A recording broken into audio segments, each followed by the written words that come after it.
पंढरपूर शहरातील टाकळी रोडवरील गजानन नगर येथे सज्जन कलाप्पा माने यांचे सलूनचे दुकान आहे। त्यांनी शहरातील 4 खासगी सावकारांकडून व्याजाने पैसे घेतले होते। रक्कम व व्याज परत करून देखील सावकारांनी दमदाटी करत मोटारसायकल व मोबाईल घेऊन गेले। या खासगी सावकारांवर पंढरपूर शहर पोलिसात गुन्हा दाखल झाला आहे। यामध्ये योगेश रमेश शिंदे राहणार LIC ऑफिस पाठीमागे पंढरपूर, अजित रामचंद्र हजारे राहणार टाकळी रोड पंढरपूर, अमोल बाबासाहेब गांजाडे राहणार गोविंदपुरा पंढरपूर, सोन्या पवार राहणार गाडगे बाबा चौकाजवळ पंढरपूर अशी खासगी सावकारांची नावे आहे। सज्जन कलाप्पा माने राहणार चडे तालुका पंढरपूर यांचे टाकळी रोडवरील गजानन नगर SK हेअर सलूनचे दुकान आहे। त्यांनी खासगी सावकारांकडून व्याजाने रक्कम घेतली होती।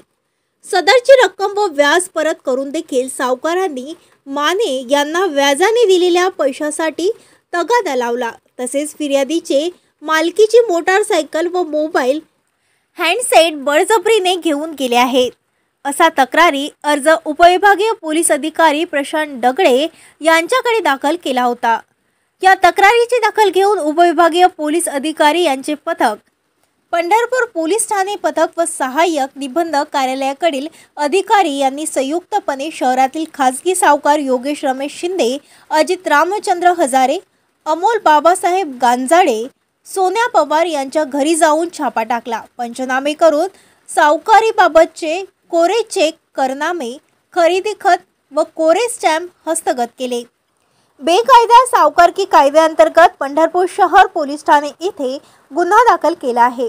ही कामगिरी पोलीस अधीक्षक अतुल कुलकर्णी, अप्पर पोलीस अधीक्षक प्रीती कुमार यावलकर, उपविभागीय पोलीस अधिकारी प्रशांत दगडे, पोलीस निरीक्षक विश्वजित घोडके यांच्या मार्गदर्शनाखाली police head constable Govind Kamatkar, Shivshankar Lahujanti, Rahul Londhe, सपोनी आशिष कांबळे, पोलीस उपनिरीक्षक नितीन जगताप, शहाजी मंडले, प्रसाद उटी, दीपक नवले यांनी केले आहे।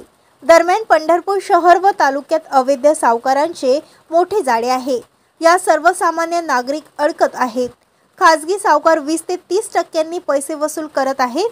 सावकारिकीतून शेतकऱ्यांच्या जमिनी, घरे, वाहने बळकावली जात आहेत। सावकारांकडून दमदाटी करण्यात येत असल्याने अनेक शेतकरी, नागरिक खासगी सावकारांविरोधात तक्रार करण्यासाठी पुढे येत नसल्याचे चित्र दिसून येत आहे।